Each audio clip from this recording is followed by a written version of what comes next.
welcome to another episode of Cosmic Conversations. I'm your hostess, Marla Martenson, and guess who I have with me today?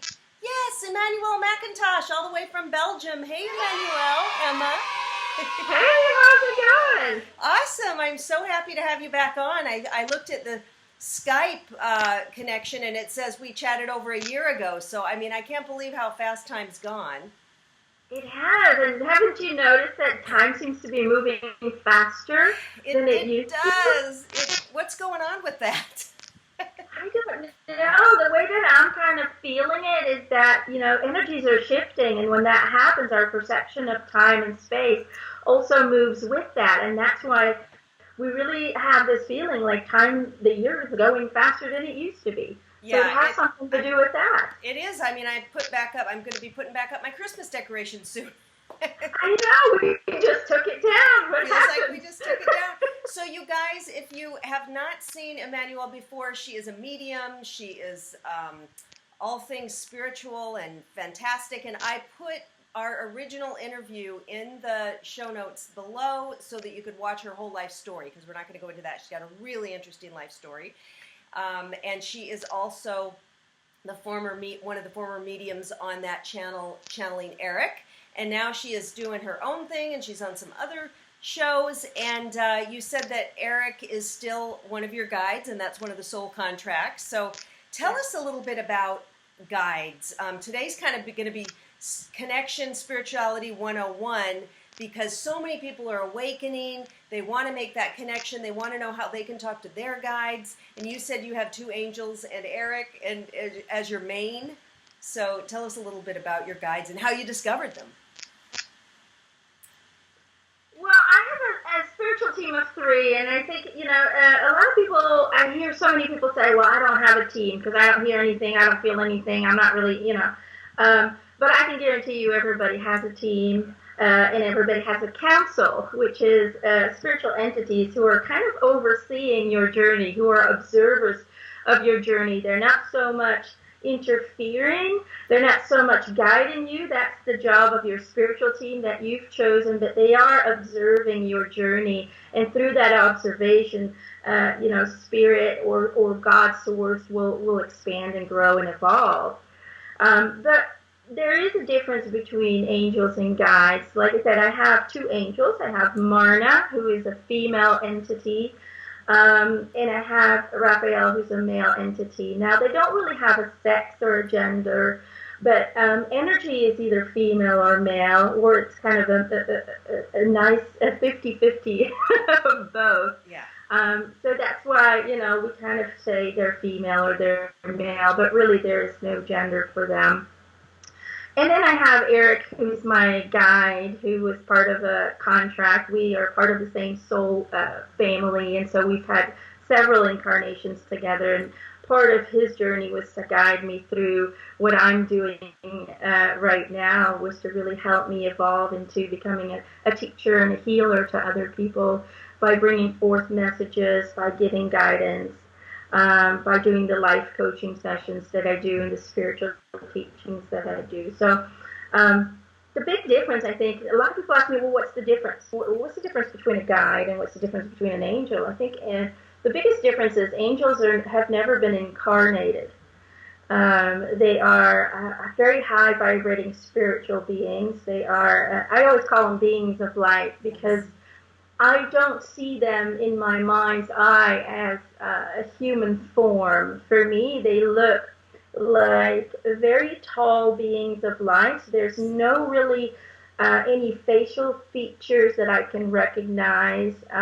They do look like they have a very kind of slim, long body with very long arms and long fingers. So in a way, they kind of look alien-like in my mind. And that's just my observation of them. But angels and spirits will come to you in a shape that you can feel comfortable with, so they can take any shape or form that they want to. I think I'm seeing them in their pure form because there is no real shape. But again, I'm not sure. That's my observation of what I've seen so far with all the spirits that I communicate with. Angels to me come all in that same light shape. So when I was the way that I recognize who they are is when I connect to their energy. I usually get letters or a name in, and that's kind of how I also feel. Okay, first I'll go and see, is it a female energy or is it a male energy? And then once I kind of establish that, then I request a name or something that we can call them. Because they don't need the name. It's not necessary for them. But from a human perspective, it's nice to have someone, instead of saying, hey, you. Something. Yeah, like, what do I call you? Nothingness? It's just kind of hard. Exactly. So for us, that name is important because then we feel we're actually connecting to an entity, a separate entity. Yes. And so a lot of times I'll just request a name. And well, a lot of people think that I hear names, but a lot of times it's either a visual confirmation. I'll see a name in my mind. Or sometimes, like when it's Robin, I'll see Robin Hood in my head, or I'll see a presentation of somebody with that name. And sometimes I just feel letters. I'm an intuitive medium. I'm not clairaudient, or I'm not clairvoyant. I'm an intuitive medium, which means that everything for me is a translation of energy, and everything has a separate frequency. So letters or numbers or colors or shapes, to me, I can feel colors. I can feel letters. And it's really hard to explain to people, how do you feel that? I don't know. Well, I feel it, and then through that feeling comes a thought. So the feeling occurs first.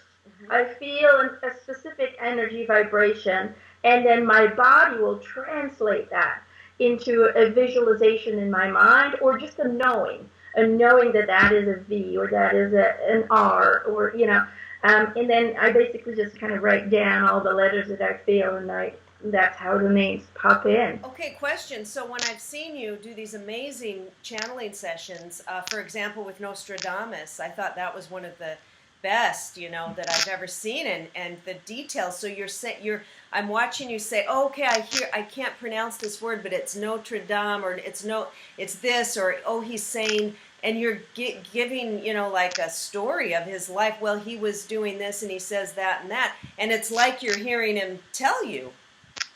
So in that way, I mean, it's... Yeah. And the details you get are so spot on. I looked him all up, and it was all right. And when he says, oh, yeah, he had 3 children, and then he really was this and that, and felt this, and yeah. I mean, yeah, and I think that's where people get confused, because they really think there's somebody talking to me in my ear, and they go, blah, blah, blah, and I'm just repeating it like a parrot. Yeah. And I wish it was that easy. I really do, but it's not.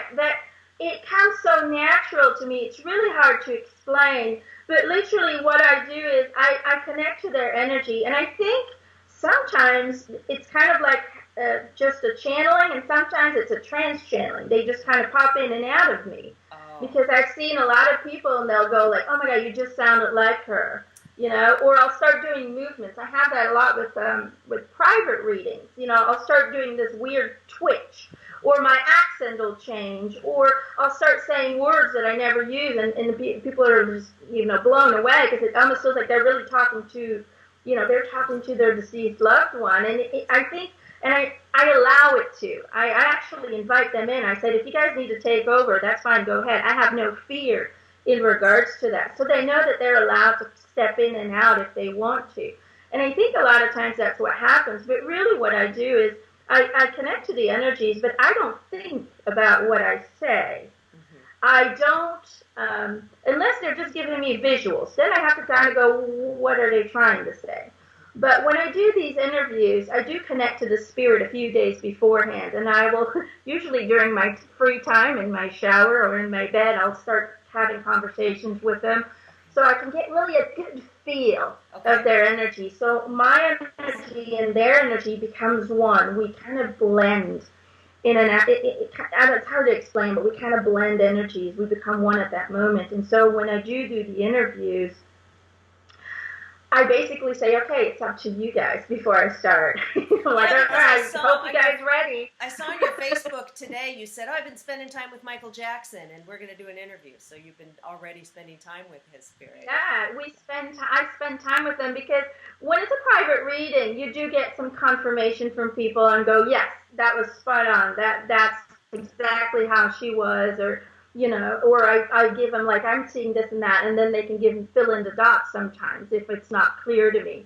But when I'm doing an interview with a celebrity, I don't have their personal family standing in front of me to confirm what I'm saying.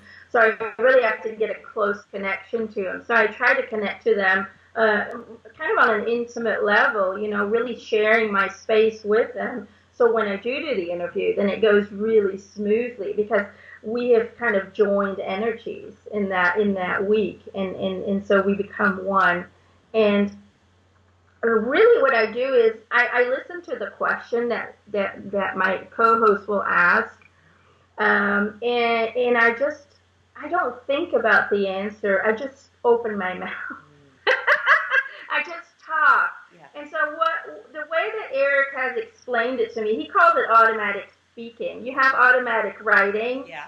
I do automatic speaking, meaning that spirits will talk through me without me needing to think about the answer, without me needing to dissect it. Sometimes they will give me visualizations. I do have to figure out what that means. Or sometimes I get words in my third eye, in my mind's eye, kind of like daydreaming. I've seen that too. Words pop up, yeah. It just pops up, or a thought pops up very clear. And so that's what I do. And the reason it goes so smoothly and so easily for me, it's a very natural thing for me that it looks like I'm just translating. And I will say he's saying and they're saying, but really that's how they talk to me, is through feelings and emotions. So I take their frequency, they communicate to me with an energetic frequency because they don't use words. They no longer have a voice, and words are very limiting. So what they do is they use the frequency of words to communicate to me. My body absorbs that very naturally, and it gets translated into thoughts, kind of like yourself, talking to yourself. We all get that, but that's how they communicate. They go blah, blah, blah in your head, and you're thinking telepathic. You're just thinking. Telepathic. Yeah, you're thinking you're just thinking stuff yourself. Right. But really, you have to trust that you're having a conversation with them. Yeah. And then also I get visualizations in my mind's eye, not in front of me, but in my mind's eye. Okay. And then I get these feelings. And so the visualizations, the feelings, and the thoughts, all of that three combined, I basically put all those puzzle pieces together really quickly, naturally. I don't know how. I don't have an explanation for it. But I do that very naturally, and so this conversation just comes out. And then a lot of times I have to rewatch the interview because I have no idea what was all said. Right. Because in that moment, it flows out of me like a fountain. They sometimes have to cut it down because they're like, hold on, stop. Let's go to the next question. It'll just keep coming without me having control over it. But that's how I found. But not everybody does it the way that I do. And Emma, do they all agree? Because it's, if you're calling out, so in your meditation, you're getting ready a few days before and you're like, Michael Jackson, spirit, I want to connect with you and do an interview with you. A couple questions on this. Where are they? Because people think the heavenly realm, they're looking up. They think it's way up in the sky on the cloud. Is it just another dimension right here where we are, and that's why they can hear us, and they're here so close, and they always agree to come on in, right, with you? They are where we are. Okay. Everything is in the same location, but it's in different dimensions and in different frequencies. They reside in a higher frequency.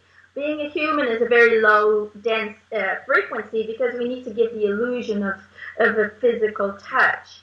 So our vibration is very low. They live in very high frequencies. Therefore, their dimensional plane is different. Their reality is different because people think that this is a space. This is real. It's not. It's really a projection of your conscious mind. You are creating your space. We truly believe we are getting in our car and driving, a few hours to go on vacation, while really what it is the projection that you're sending out is changing the reality around you. So we're always kind of staying in the same, and that's kind of complicated for people to understand, but we're really always staying in the same place.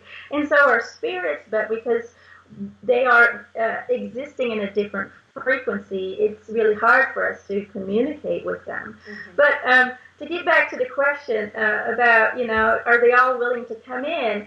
I've never had a spirit say no. Okay. And I think that is because once you get into that spiritual plane, you understand that we are them and they are us. We're the same. And so why wouldn't you help your best friend? Why wouldn't you help yourself?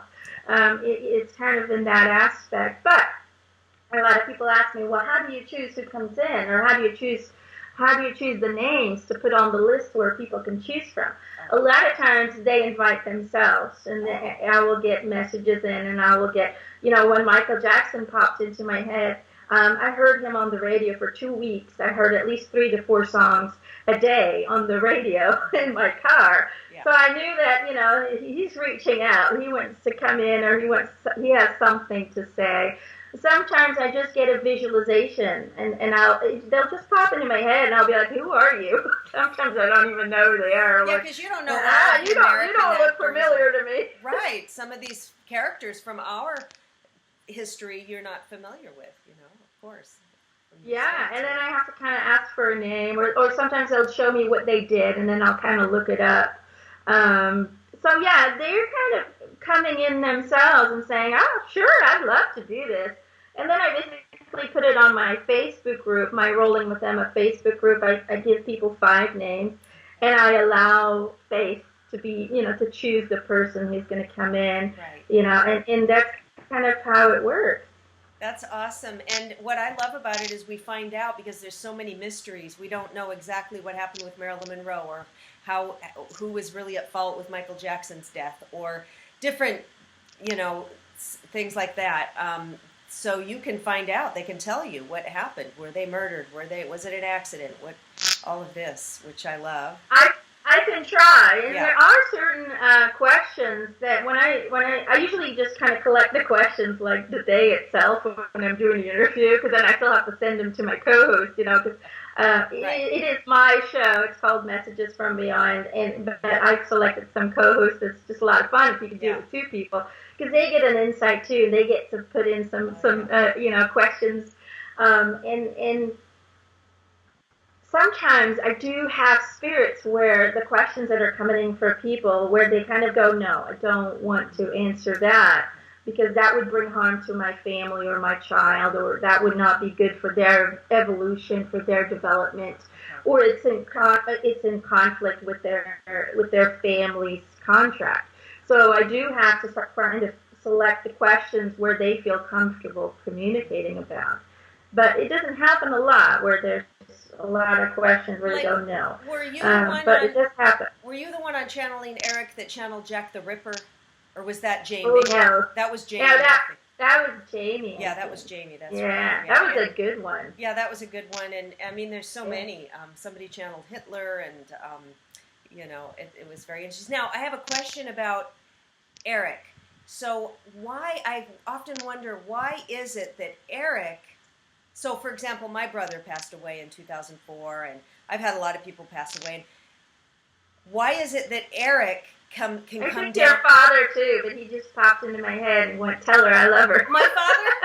Your father, I think he just stopped by. Oh, thank you. Yeah, my father. I don't know if your father's deceased, but I just heard. He is. Tell him the father's here, and I love her. Thank you. Oh my gosh, I have his ashes right here next to me, and here I have his. Oh. I have his photo right here. Here you go. Hi, Dad. Yeah. So I wonder why Erik is able to, because he came into Elisa's dad and her. He was jumping on her bed.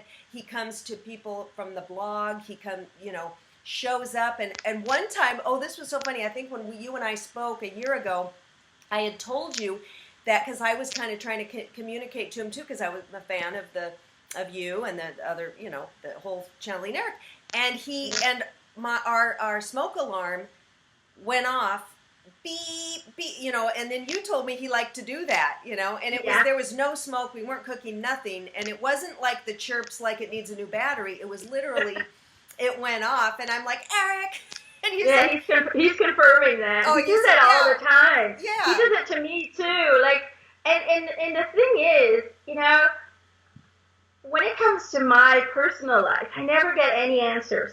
Okay. Ever. They always tell me the same thing. Trust your intuitive sense. That's why you're here. You're here to trust it 100%. But it's so hard to do it for yourself. Right. Because you have these wishes and dreams and desires, and you don't know if you're telling yourself what you do want to hear or if you're just, making stuff up. So it's so hard. But I never get an answer. And then when I really have to make an important decision, I get so frustrated. And I think, a lot of people go, oh, you talk to them all the time. That's got to be easy. They can tell you everything that's going to happen. I don't get anything. Then I get mad at him. And I got mad at Eric. Oh, you did? Because, when was it? I think a couple of weeks ago, we're really kind of thinking about moving and things like that. And I get so conflicted. Like, where do we go? I don't know. And I wasn't getting any answers. And I was having a bad day. We all have those. Even Jamie, even Kim, we all have bad days. And I was just frustrated for not knowing usually I feel it very strongly. I feel like I gotta go there, and I don't feel anything in this aspect. And I was like, come on, guys, give me a sign, a signal, something. Give me something. And I wasn't getting anything for like a couple of days, and I got so mad at Eric. I'm like, you know what? Fuck you, Eric. You're always helping everyone else, and I never get any help. And I was so mad at him. And I said, you don't love me anymore. But that's the typical kind of victim phase you get into when you get into that lower frequency. Usually I don't stay there very long, about a day, and I'm out of it. But, I used to stay in there my whole life. Yeah, every day I was a victim. But, I have those days where I just feel, why can't you just tell me? Yeah. I got mad at him. And that night, it was like 9 or 10 o'clock in the evening. We were watching TV, and all of a sudden, all the fire alarms went off in the house. And I was like, yeah, I know you're there. I know you love me. I'm just, I was apologizing to him. I'm sorry. I'm having a bad moment. Right. And all of a sudden, commercial comes on. And we have a song. Me and Eric have a song that makes me feel better. And it's Charlie Puth. I'm only one call away. Oh. And so I hadn't heard that song in a long time. They used to play it on the radio all the time, and I haven't heard it in a while. And all of a sudden there was a commercial on TV, and it was that song. And I was like, he was just letting me know, it's going to be fine. You're okay. I'm still with you. So he was just trying to kind of smooch up a bit. So cute. But why is it that he can come through and people see him in pranks, but other people, don't? Now, is it a question of energy frequency? Is it is it harder, is it the reason most of us can't connect yet is because our frequency is too dense and low and theirs is too high, of our loved ones or guides that we want to connect with? Would that be... it's interesting that Eric's coming through to people, but not everybody else. Yeah, Eric is very consistent. Eric's very consistent, but it's also the belief system in Eric that helps you see him, because your belief system is crucial in what you experience and what you don't experience. So I think it could be different things. Number one is it could not be part of your plan or your kind of in your best interest to really fully have that confirmation, to get that validation. And when we don't get that validation, we will try harder to find it within ourselves, to actually evolve ourselves into that kind of, into that direction. Because when we get all the answers, then there's no need for us to evolve. Right. There's, just wait, relax. I'm sure you'll get an answer. I'm sure we'll get something. Yeah. And then we don't really, put in the effort to actually change our frequency to learn how to connect and so on. I do want to state this very, very clearly. Everyone is channeling. Everyone is connecting, but we're not always aware of it. It might just be that you have an intuitive feeling. Oh, I feel, you meet a person and you don't feel good with that person, or, oh my God, I feel like I know this person and I just met him. That is you channeling energy. That is you channeling the core being of that person, the spirit soul of that person. And it either resonates with you or it doesn't. Or sometimes you have couples, they don't even have to speak. They can telepathically they think it's telepathy. They think they're reading each other's minds. Yeah. Right? Me and my husband are really good at that. Like I'll be in the car, he'll be at home, and he'll be thinking, I want pizza. All of a sudden I get this pizza in my head, and I go, okay, go get pizza. And I come home, and did you order pizza? Oh. Yeah, I have that all the time. We train it too. He'll come up to me and he'll go, what am I thinking I want tonight? And he'll send it to me. Oh, that's great. Yeah. But really what that is, we call it telepathy, but really what that is you reading the other person's energy.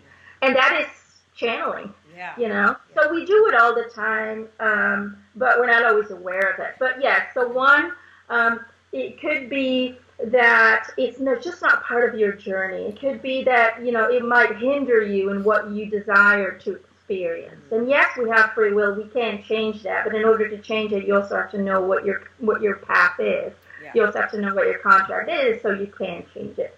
Number 2 is your belief system.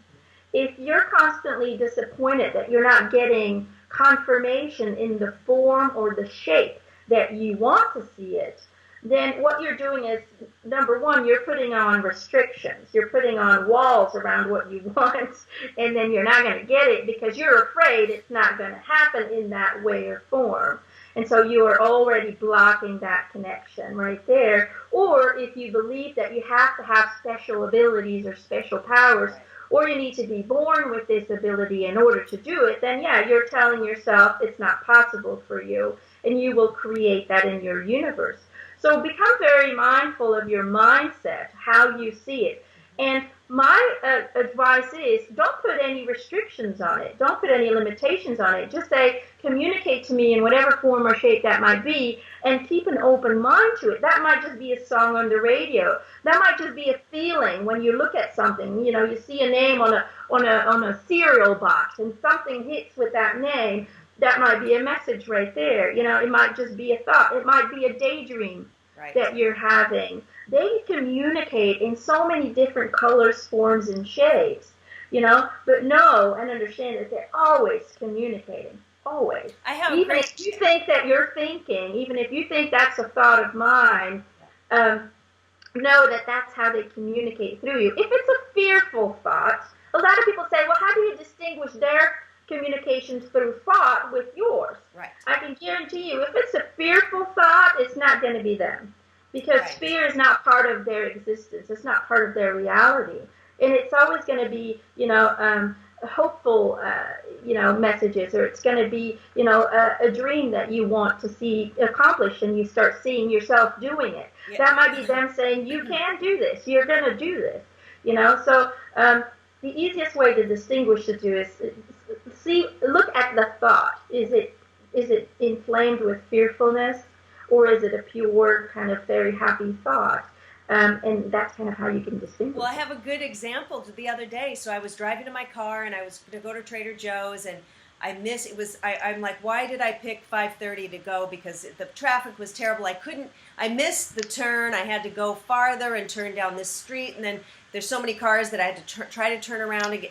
And while I'm driving, I'm like, thinking about my angel, because I do some angel readings for people, and I'm like, well, that doubt comes in, and I have 2 angels also, Mirth and Thomas, a male and a female, and they say they're tall and all that. But I'm thinking about them, I'm thinking, no, Mirth is really real. I mean, people question that. And then I look over at this building, and there's the big word angel written on the building.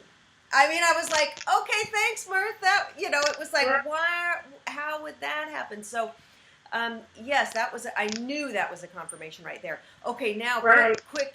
And that's the thing. See, the question would be that you then have to ask yourself next is, why did I have to turn there? Why did I have to get stuck there so I could turn there? And look at that building. Because she knew you were going to question it, and she needed to give you a sign, and the only way she could do that by making it very clear to you is for you to turn in that direction and see that sign. So there's purpose behind everything. A lot of people say, oh my God, I had a horrible day. I got stuck in traffic. I got late at work. I got this and that and this and that, and all this stuff happened that was not pleasant. But maybe you got stuck in traffic so you wouldn't get into an accident. Yep. You know, maybe it was to prevent something from happening, and so getting late to work might have sparked a new a new desire to look for a new job, and so on. Everything that happens, no matter how small it seems, happens with intention and with purpose. And so not getting frustrated over it is number one. Right. And also know that you can attract. If you're thinking, oh shit, I got 10 minutes to get there and it's a longer drive, I don't know how I'm going to get there with the traffic and everything. Well, then guess what? You're going to get stuck. Yeah. Because your fear is creating that reality that you're going to be late. You are confirming to the universe you're going to be late because you're fearful about being late. So be very careful about your thoughts and your mindset. And if something uncomfortable happens or something happens that is not planned, just always keep in your heart, I live in a friendly universe that works for me, not against me. And it might have gone not the way that I planned it, but it happened for a reason. I might not know what that is now, but I'm sure it'll all work out the way it should. If you keep that peace in your heart, life becomes so much easier. And then what you do is you raise your energetic vibration, your frequency, because you're at peace. You're calm and you can accept how the universe feeds you experiences and brings you people and brings you energies. And when we can find and live in that acceptance, because a lot of people think acceptance is just sitting back and waiting for stuff to happen. No. Acceptance means that no matter what happens, whether it's comfortable or uncomfortable, you can find peace in it, that it's happening with purpose and intention, and it's going to help you to grow, or it's going to push you in a direction that you might not even be considering right now. And that's what we need to do. And once we do that, our fears start to dissolve, slowly but surely. They're not going to go fully away. I can guarantee you now, living in a human body, your fears will not be completely eliminated. I don't care who you are. I don't care if you're the biggest guru or the biggest. There's always going to be fear in there. But what do they know? How to not let the fear control them. How to not allow the fear in so that it doesn't control their outcome. It doesn't control the manifestation of their future. But know that when you slowly but surely let go of the fears and you live in a kind of peaceful state, doesn't mean you have to walk on clouds every day, but you're just content, you're okay. If stuff happens, I can accept it because it's happening for a reason, even if I don't know why. Then your energetic vibration, your frequency rises. Because the more happier we are, the higher the frequency. The more depressed we are, the more fearful we are, the lower the frequency. And while we're in that high frequency, guess what? Spirits and Source and God can reach you a lot easier because they have to lower their frequency a bit. But we also have to rise our frequency a bit in order to meet in the middle. When you're all the way down here, they can't get to you. You build a wall around you of fear and anxiety and stress. And they can't penetrate that because they just can't lower their frequency that much. Doesn't mean they're not trying to communicate to you. They will use other people to bring messages to you. They will use signs and songs to try and get to you. But they can't get to you directly because you're just too low in frequency. So that's also very important, is to find kind of an acceptance and peaceful feeling and understanding. Adopt in your belief system that you live in a friendly universe, no matter how hostile it might look like, no matter if you see chaos or not. Underneath that chaos, there is always natural order trying to emerge from that. It's right there. It's right there, trying to get in. And the only way you can allow it in is by taking away the fear. And then all that beautiful, flowery kind of abundance will resurface, will appear. And then you can find acceptance into that as well. I love it. I guess that's why when we're asleep, we often get messages because the resistance is gone. We're not, because like a couple of times, a couple of weeks ago, 2 times I had a dream where my brother was there, and it was just an individual dream, and I saw him and I grabbed him and I was crying and crying and hugging him and crying. And it wasn't like a dream that was in another dream. It was an isolated incident, and I think that's how sometimes if my dad or my brother comes in, they're coming in because I'm not in resistance. I'm asleep. And I think because we hesitate, was that just a dream or was that really a visitation? I feel that was a visitation, and I feel that the way that you perceived the dream when you were in that kind of crying state, it really feels to to me like there's a fear of not being able to live life to the fullest the way that you think you should. And so in a way, you kind of long. You long for that other side. You long to go home. But at the same time, you know in your heart that you're also here to be of service to others. Yeah. You're here to be a communicator. You're here to bring awareness. You're here to bring healing to people. So you're in this duality of, I really don't feel 100% in this lifetime, but I really want to go home, but at the same time, you know that it's not your time yet, and you know that you still have a lot of work to do here on Earth, and so there's this conflict, and that's why you kind of hold on to your brother, crying, please let me stay, but at the same time, they're going, no, it's not your time and because yet. the way he died was very tragic, of alcoholism, and he was young, so I think I feel so guilty, what could I have done, and it's like, I didn't get to spend much time with him as an adult or anything, so I think it's like, but it's nice when you get to see them in a dream. It feels like I got to spend time with him at least, it does in those dreams. Well, and you do, you do. I want to urge people to really, when you do get those very vivid dreams of people that have crossed over, first of all, don't be fearful about the dreams, because then you create I hear a lot of people, I love my mother, but when I dream of her and she's there, I see all this negativity around her. But that's just because you're fearful that she's surrounded by something, or something wasn't resolved before she crossed over, and you're holding on to that fear, and that will create your dream. So just know that they're in a peaceful place, and they just want you to be happy. And if you can do that, then you can have beautiful dreams where you have these wonderful encounters. I have had people who have dreams with their mother or their son, and they go out to a beach and they go for a walk, and it's beautiful and it's so serene.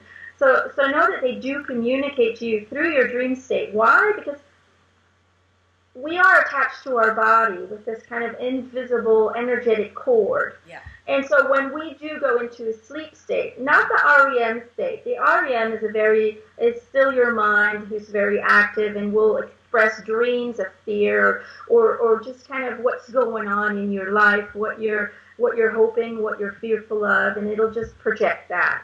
But when we go into that deep sleep, what happens is our spirit, our soul energy, or core being kind of releases a bit from the body. And it needs to do that, or the body cannot rest. As long as the spirit is in the body, the mind will keep working. And the mind needs to stop working in order for the body to fully get the rest. To fully get that kind of healing power of the sleep. Mm-hmm. And so we do kind of float above it a bit. And when that happens, you're in your spiritual state. So you're in a very high frequency. And so that's very easy for them to come and connect to you because you're pretty much at the same frequency in that moment. So that's an ideal way for them to communicate with you. And then, you know how sometimes you're about to fall asleep and you're like falling asleep, but you're not 100% there. And all of a sudden you feel this, you kind of plopping back into your body. You get this kind of drop feeling. Yeah. A lot of people get that. But really what that is your soul is starting to get into the deep sleep and it's starting to loosen up. But all of a sudden you start to think of something or something wakes you. And what happens is your soul kind of flops back into that body too quickly and you get this kind of trip. Falling I feeling. feel like I trip.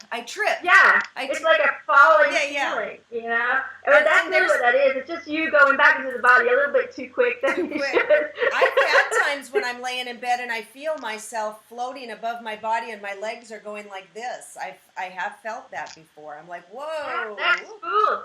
That's cool. See, and then when you have that, that's what we call an intuitive dream state. You basically are leaving the body. Yeah. When you do that, you should experiment with your mind and say, I want to go there. Let me see Paris, and see what happens. And you'll be able to try to do it. I say, go ahead, go. And then I drop back in. I guess something's afraid. Sometimes I have. But see, you're saying go ahead to someone else.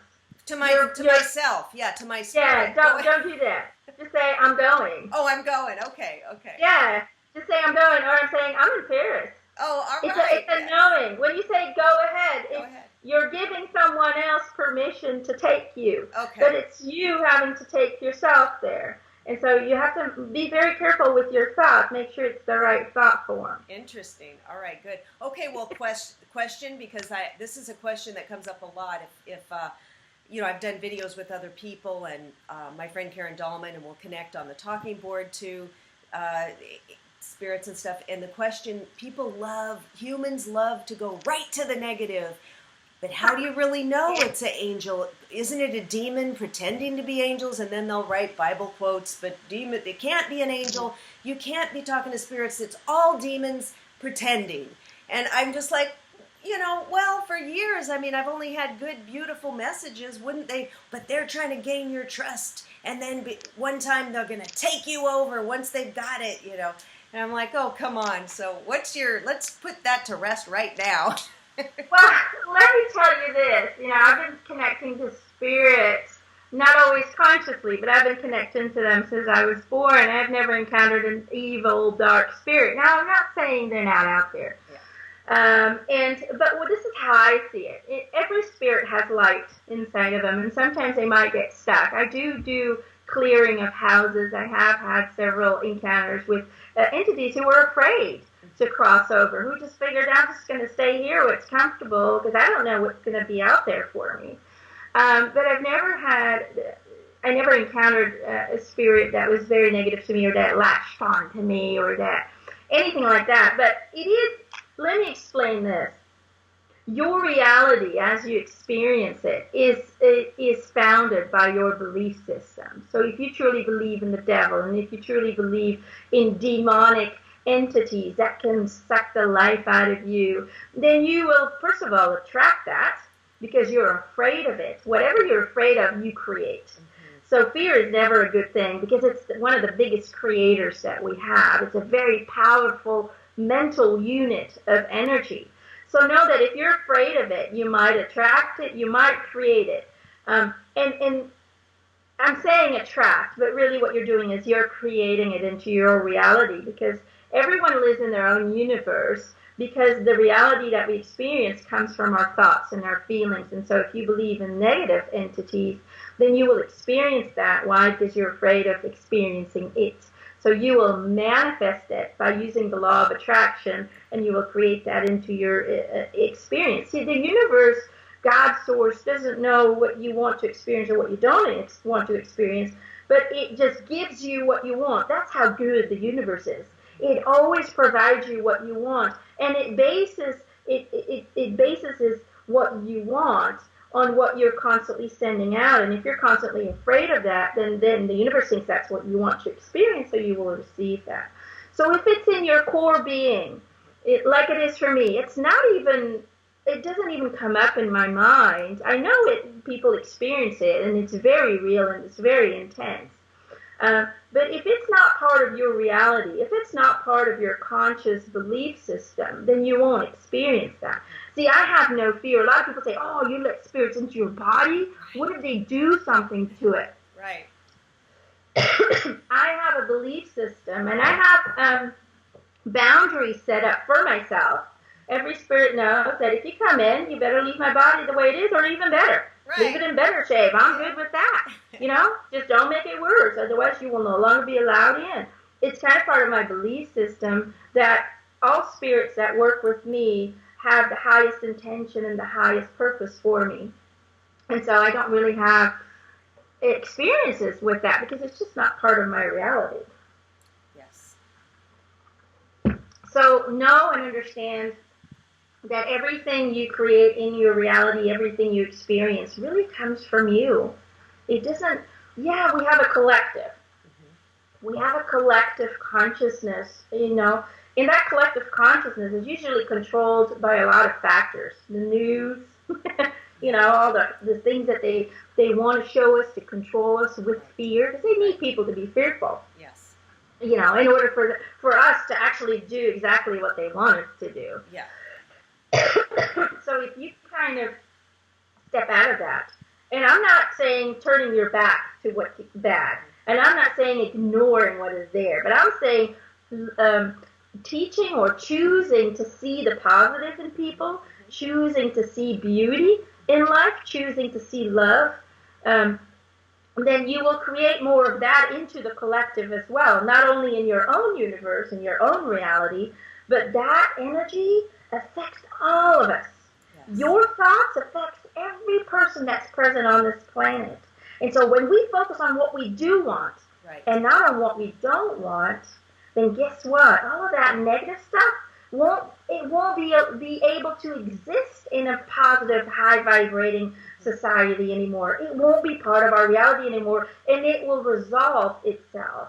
It will be resolved by people with love and compassion and so on and so forth. We can fix every problem there is if only we were all kind of on the same page. Right. If we were all focusing on the right thing. And I think that's why I created my Rolling with Emma group on Facebook. Is I created a group where it's all based on positivity, yes, on focusing what we do want, on compassion. I share videos of compassion. I share videos of ideas, how we can help each other. I share videos on healing, on spiritual development, but I won't go into the politics.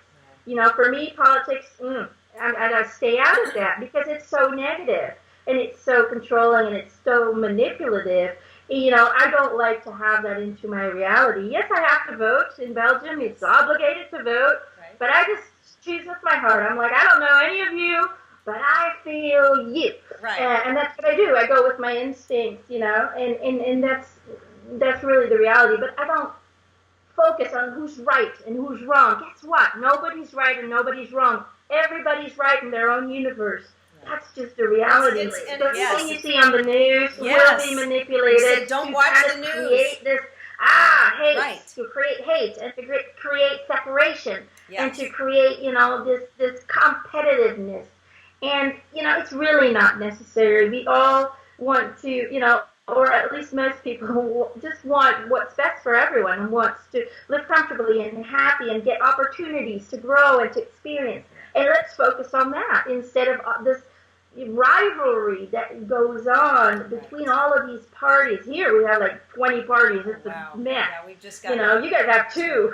Basically two. It shocks me when I see a spiritual person or somebody who's out there in the spiritual community posting all this hate of politics, and I just unfriend. If I see somebody ask me for a friend request and I look at their page and it's all politics, I just delete. I don't accept them because I don't want that energy either. And it's not because you don't want to connect with that person, but it's right, just because that energy. I don't want to see that energy. It's not.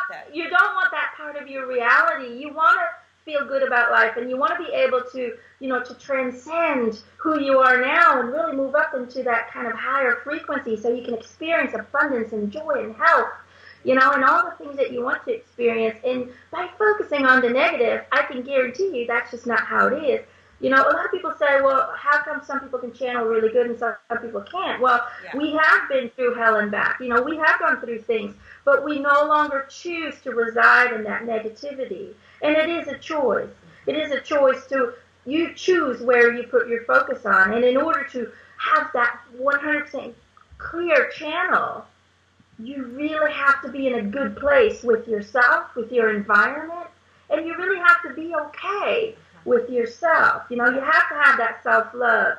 You have to have that abundance and that community feeling and that compassion for one another, whether they agree with you or not, whether they are against you or not. I get a lot of people who are like, you're going to hell. And I said, okay, that's okay. It's their reality. Right. It does not affect me one bit. Because that is their reality, and I respect that. Yeah. Because maybe that reality for them is what they chose, yeah, for their journey. Who am I to say, well, I'll prove to you that I'm the real deal? I don't need to prove myself to anyone. Sometimes people will get information that blows their mind, and sometimes it'll be a little more mysterious. But it comes out, the information comes out the way that it fits into their desired journey, what they wanted for themselves in this lifetime. And so any medium or anybody who channels has to find that kind of comfort within yourself that, hey, not every reading is going to go the way that I want it to go. If it were up to me, I'd give them every detail possible to make them happy. Right. But that's not my decision to make. I trust spirits to give them exactly what they need, not more, not less, but exactly what they need in order for them to use it into their own development, in order for, I trust that it's going to push them in the direction they need to go into, even if that direction is away from me and maybe towards somebody else. I trust that. Now, I never had a lot of, I don't remember any negative readings, and there's always something comes up. But some readings have more details than others, and it really depends on what your journey is and what your spiritual team decides might be best for you to hear at this moment. That's a good point, because when I do my angel readings, or when I have somebody on my show and we're doing readings for somebody, I'm a matchmaker. I deal with a lot of single people, and 99% will be women calling asking, when is my soulmate coming? Do you see love for me? When? And they want to know when. And I had a client here once saying, I gave her an angel reading, and it told her things she needed to do to raise her vibration, to do more self-love, what she needed to do. But she goes, but I want to know when. I want a date. When? When am I going to do it? I can guarantee you're never going to get a specific date or too much specific information, because guess what? You're the one who's in control of manifesting that. Yeah. And by knowing too much, Erik always tells me, if you know too much, you're going to fuck it up. Oh. Because you're going to try and control it and block it, and you're only going to look at that one thing, right, and you're going to push it away and completely change it. So not knowing all the details is actually better for them. It's just about knowing that it's going to happen. When and where and how is usually something they don't like to share, or they don't share at all, because it is part of the search for yourself that's going to bring that to you. And if you know too much information, according to Erik, you're going to fuck it up. Right. Excuse my French, but that's what he said. Because then what are you going to do? Let's say they say, okay, it's going to be in 2 years on Monday, the 26th of December, you're going to meet your love. So those 2 years, what are you going to be doing? You won't be working on yourself, improving yourself. You won't be going out on dates or going places. You'll just be sitting there. Well, I'm not doing anything because my love's coming in 2 years. So I think it could block you from improving. And even let's say they give you a date. Yeah. That can change. Yeah. Because guess what? During that time, every minute of every day, you change your future by your thoughts, your feelings, your actions, by the energy that you send out. So at that moment when you're having the reading, that could be that you will find your partner in December. But as time progresses, your energy might change and shift, and you might be affected by other things that you don't know yet. And then guess what? When you're going back into that low vibration, that relationship will be pushed further away. And then people say it's, they're fake because it didn't happen on that day. Yeah. And that's why spirits, to me, never really give you those specific details. Because a lot of people ask me, what does he look like? Yeah. Is he Caucasian? Is he colored? Is he this? What kind of hair does he have? What does he do for a job? They want to know every specific detail. But then by knowing those details, you completely change your journey towards that person. And then that journey might shift and change, and somebody else might come instead, because it really depends on your energy and who matches with you at that time. Exactly. Okay, one more question. I don't want to keep you all night, but you and I were talking about... it's going so smoothly. It's so great. I mean, you're just so delightful, and we get so much great information from you. It's so wonderful. We were talking about Bruges, Belgium, which is on my bucket list. It's a medieval city, and when I saw that film In Bruges, that's when I fell in love, because I love medieval old places. And you said it's very close to where you live. I'm like, wow. And then you were saying that when you're walking around there, you can see the modern people of today with their cell phones, and then you see the spirits of the people from those medieval times walking around among the people. And that was fascinating to me. So are those spirits, because then maybe they're incarnated or whatever, but do you think these are really those spirits coming back to where they were, or do you think these are impressions that are still lingering of those people, or what would you say that is? And they can just walk in and out of the dimensions, or it's so fascinating. Yeah, it's weird, and my mom likes everything modern, and I'm like, I like everything old, and little houses in medieval towns, and I love Bruges because it's really, everywhere I look, it's medieval, and it's so well maintained. They call it the Venice of the North, is what they call it. It's one of the oldest cities in Europe. But basically, yes, when I walk around, it's almost like the two dimensions kind of intertwine, and I see them at the same time. So what I'm seeing, I don't think I'm seeing the spirits right there and they're performing for me. I used to walk there. I don't think it's like that, but I think that as time doesn't exist, and I know that's a hard concept for people to understand, well, then how do you have a beginning and an end? Well, we don't. There's no beginning or an end. It's and just why are the wrinkles coming more every year on you?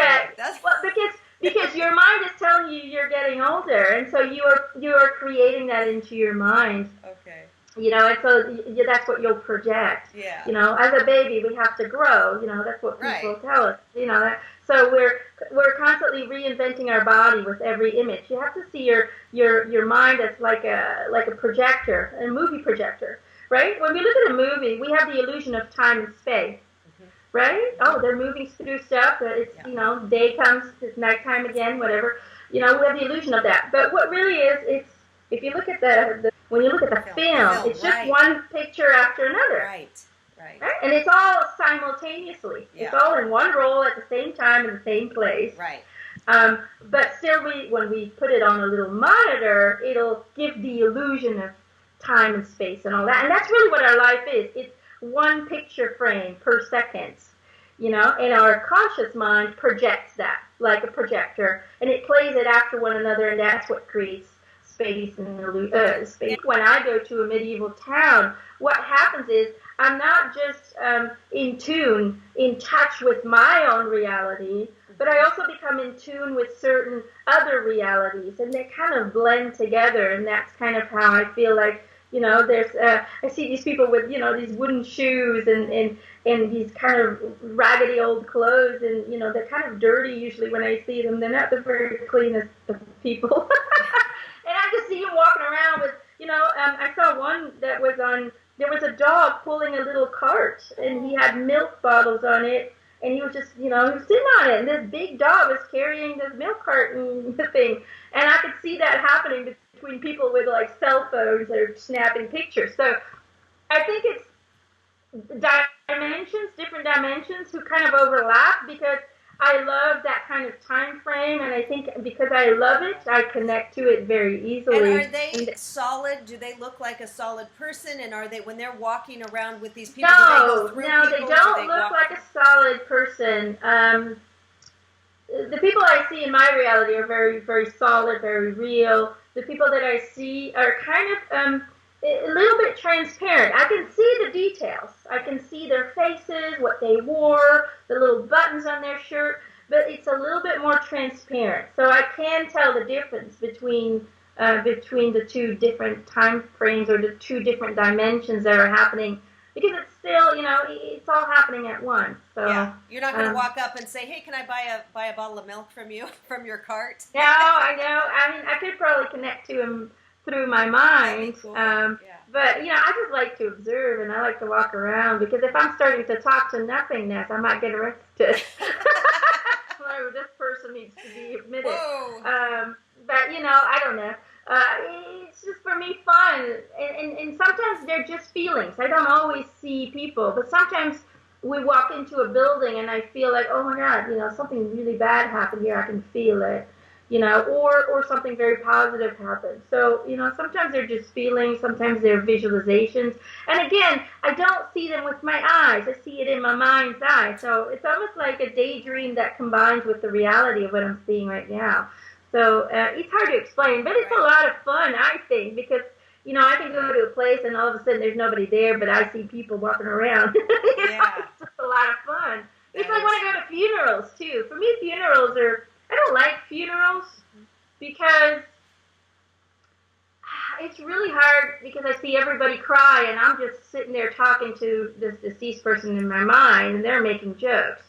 Like I had this, my last funeral I went to, I usually just go to please my mom or whoever it is, to kind of make them feel better. Yeah. But my last funeral was really tough for me, because I had to try not to laugh. And I don't want to be disrespectful, because, other people would see that as disrespectful.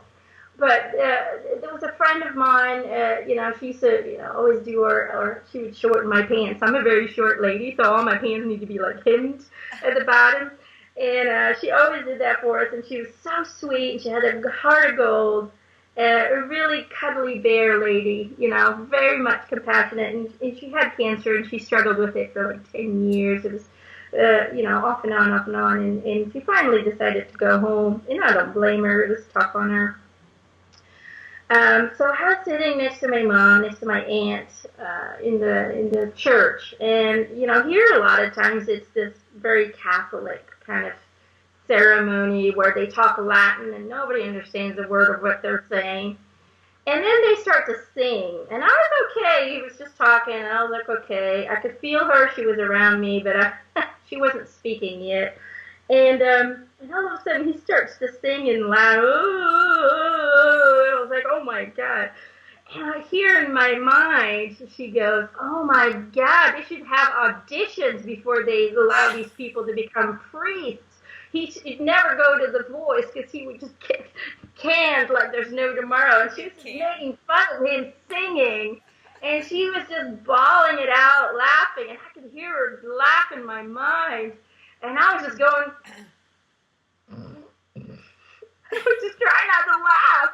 And my mom looks at me and she goes, she's making a joke, isn't she? And I was like, I was trying not to laugh.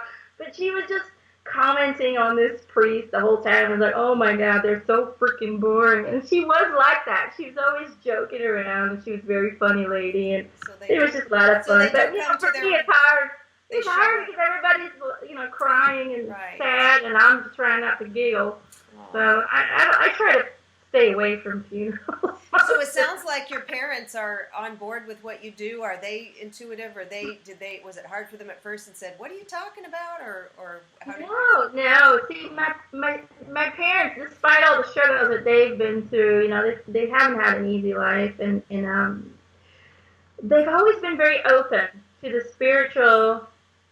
I mean, I was baptized, but I don't remember ever going to church. They always kind of had this knowing that, yes, there's a God, but in what shape or form, I don't know. We're open to discussion about that. They've always kind of been that way. And so my father is also a very intuitive, but he's not always aware of it. But what he does is he helps people cross over in his sleep.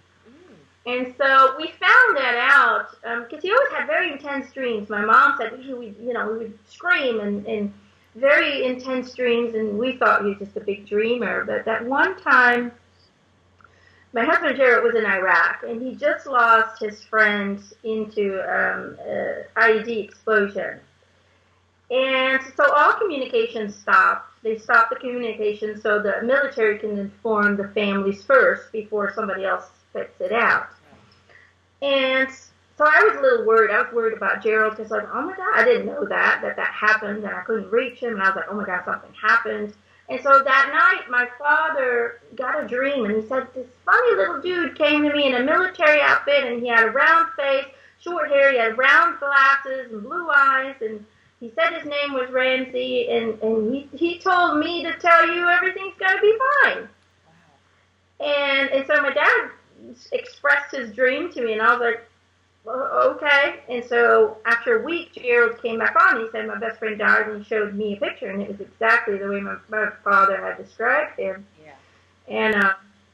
And so Ramsey said he was fine, and we were going to be fine because, at that time, nobody really believed in our relationship. Because we were engaged before we even met in person. So that whole story's on the other interview you guys did. Yeah, that's another thing. So just check out that other interview. But yeah, so a lot of people but he was saying everything, you guys are going to be fine, everything's going to be all right. Yeah. And then a few weeks later, he had a dream about a little boy. And the little boy came to him and he said, I don't know where I'm going. Where do I go? And so my dad said, go towards the light. It's right there. You see it? You see it's right there. And this little boy just was on a little bicycle, and he just drove to the light, and he was gone. And the next day in the newspaper, front page, it said that little boy had been hit from the back with a truck. Not very far from where my dad lived, on a big, busy cross point. And apparently he was killed instantly. But the boy never, when we die, we don't feel that death process. Your soul is released from it before the impact even happens. And so the boy never knew he was hit. He just kept riding his bicycle, but he couldn't find his way home. And so my dad had to cross him over, and that's how we kind of discovered you're crossing people over.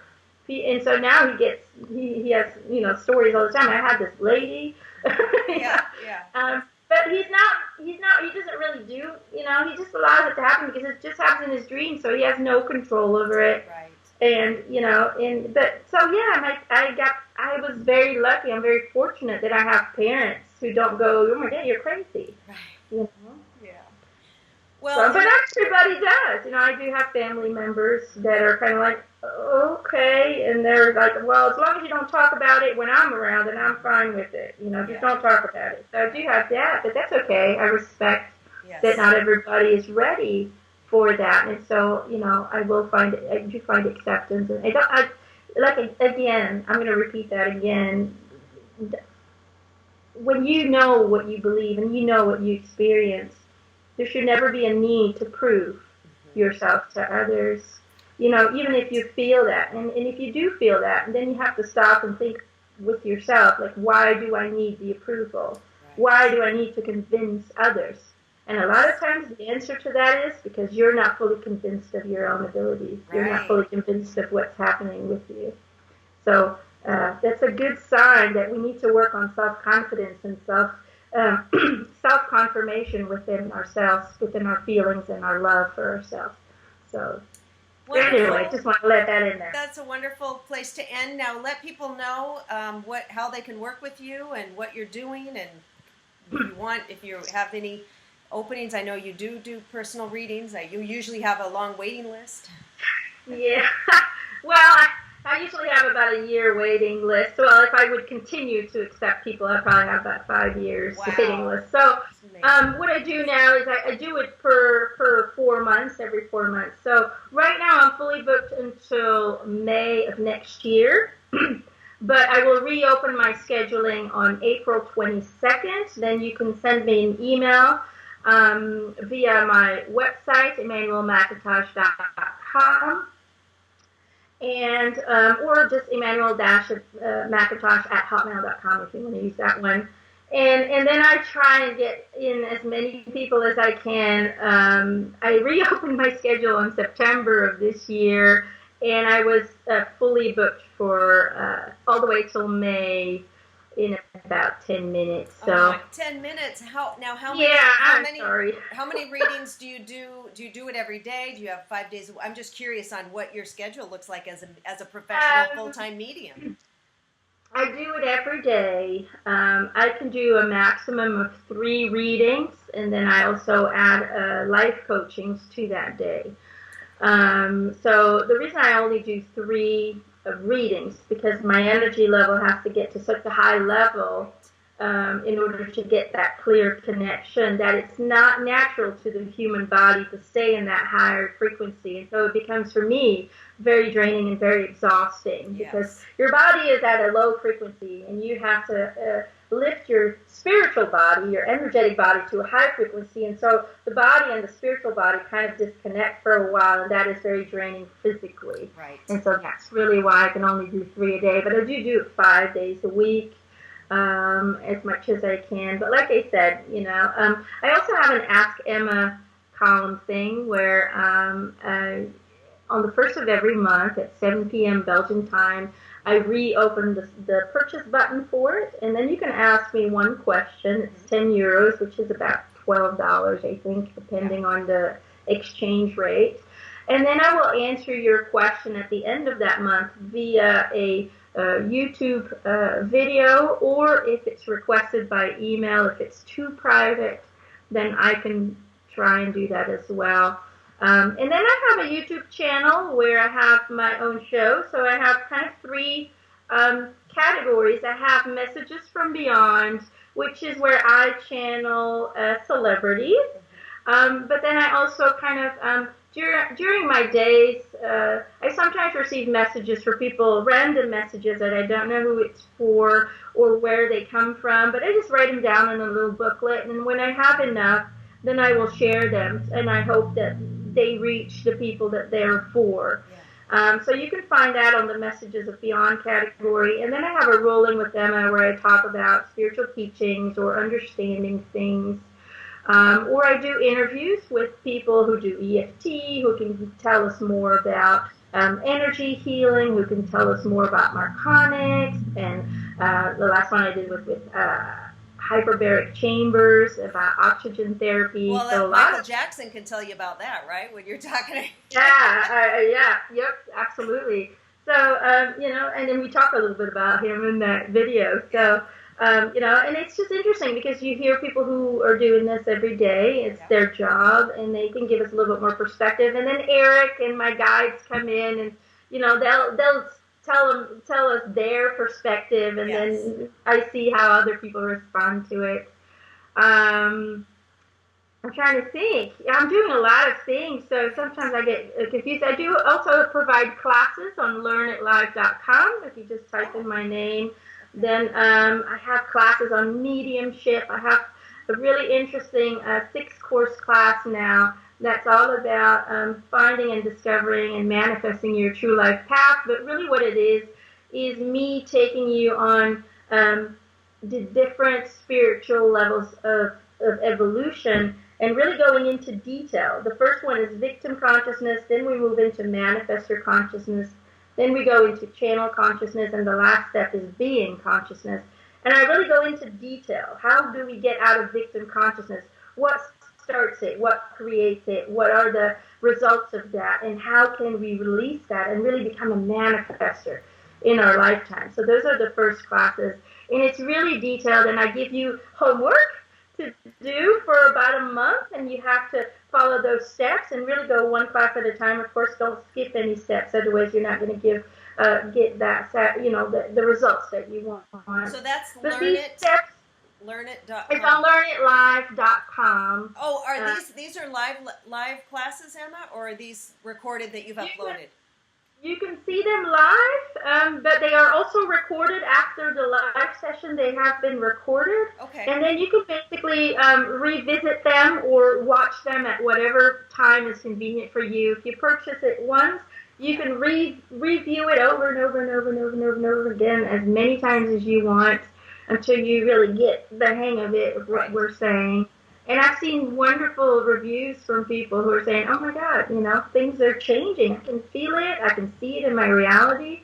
So it's really good to see. And I know it helped me. This is a class that it's very close to my heart because it helped me to get over my fears and to get out of that victim consciousness, and it's not a linear thing. Sometimes we kind of go back in and out. But once you know the tools that I give in these videos to kind of get you out of that victim phase. If something happens, you might feel bad for a little bit, but really quickly you'll be able to use the tools and get yourself back on track. So I love them. So I think I them to everyone. The mediumship course sounds fantastic too. I'm going to have to check those out. I'll put the link below you guys so you can do that. Yeah. Do you have an assistant or somebody to help you, or are you doing all this yourself?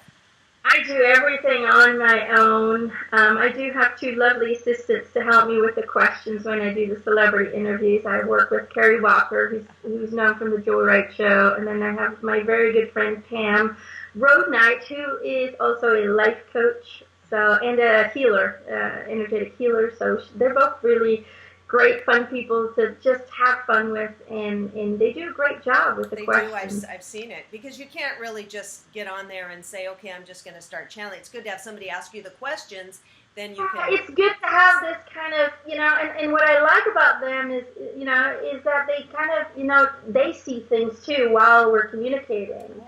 And I remember when we did Michael Jackson, Kerry was like, I just saw him walking back behind you and walking through the door, walking through the wall, Oh my gosh. So she'll see things too, and then she'll share that with me because I'm this way, and he's walking away from me, and she's like, I just saw him. He just went through the wall. She was all like, wow. She's like, saw it so clearly. So it's a lot of fun to get that kind of bouncing energy back and forth. Then if you just kind of go, okay, so and for me, it's a lot more fun when there's somebody there that I can share it with live. Right. Then, if I would just kind of do it on my own. I could do it on my own, but it's just not the same, I think. Yeah. All right, Emma, thank you. You're so generous to spend all this time with us. So appreciate it. And you guys, again, all of her links are below. Her original interview, which was fascinating about her whole life. And anyway, bye, Emma. Bye, everybody. Bye. Thanks, guys. Many blessings.